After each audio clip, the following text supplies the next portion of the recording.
Welcome back to Fighting Stats. I'm your host RC, and today we are breaking down the UFC co-main event between Ludovit Klein and Mateusz Gamrot. Now this one's going to be a quick breakdown. I don't know if I can be really confident on either side, and I'll sort of touch base on why. Mateusz Gamrot going to be mostly a grappler or a wrestler. Ludovit Klein going to be a striker. He does mix in the grappling there as well. Mateusz Gamrot, best win or best fight we've seen was against Arman Tsarukyan. That fight being a 5-round scramble fest. Really showed what Gamrot can do on the ground there. But ever since that fight, he's looked a little bit like he's slowing down on the tail end of his career. And then on the Ludovit Klein side, we haven't really seen him off of his back. The one fight I think I did see him off of his back is that he did settle. He gave up a lot of control time. Historically, though, his takedown defense is pretty good. He stuffs a lot of takedowns. So it really comes down to the takedown defense of Ludovit Klein. We do know that Gamrot probably will get the takedown. What I did notice, and very important, though, is Gamrot will strike mainly from orthodox. Not really a great striker, but he will strike to sort of close the distance. As soon as he switches to southpaw, that's where his shot comes in. He likes this low single leg where he picks your foot up, tries to treetop you from the single leg, or use it to grab a double leg, get in on a takedown. Mateusz Gamrot will chain wrestle a lot. You can see some of the numbers here. On average, he's attempting 3.5 takedowns attempted in round 1, 4.2 takedowns in round number 2, and 6.5 takedowns attempted in round number 3. So on average, he's attempting 13 to 14 takedowns per fight. It's going to really come down to the takedown defense of Ludovit Klein. And if he does get taken down, can Ludovit Klein get back up? And can he do enough damage to win these rounds again? So I think back to the Belal Muhammad JDM fight, where we knew Belal Muhammad was going to attack takedowns just like Klein is going to attack takedowns.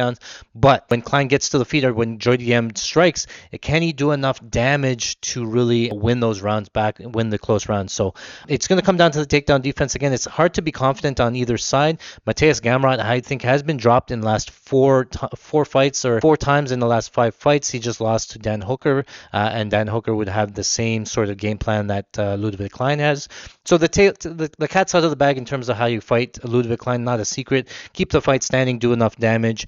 Klein's not a big, heavy-handed striker. He throws a lot of kicks. You might see Ludovit Klein not being able to use a lot of those kicks because he is afraid of the grappling. So you might see Klein resort to more of the hands. And again, he's not a huge power puncher, so I do think that the fight could go late. I do think that Klein can do enough damage, or at least keep it on the feet. He looks pretty strong.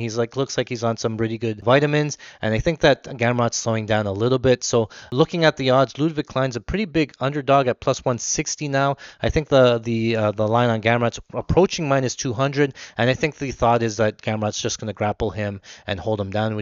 We haven't seen it on the tape of Klein, so there's a lot of assumptions being made here that you can get the takedown and hold Klein down. And the problem with Gamrot is, yes, he gets takedowns, but he doesn't really control you, and he doesn't really do enough damage on top. So it can come down to the judges. If you get 1 or 2 takedowns, Gamrot's not going to do a ton of damage because of the takedowns, and then when it gets back up to the feet, Klein has to steal those rounds back with damage. So I think that Klein has a little bit of value as the underdog because, again, if he keeps it on the feet, he can do damage. Klein has some KO equity, whereas the winning equity for Gamrot is probably going to be a decision win from multiple takedowns and control, whereas Klein's going to do all of the damage there. So I like Klein as the upset in terms of the underdog.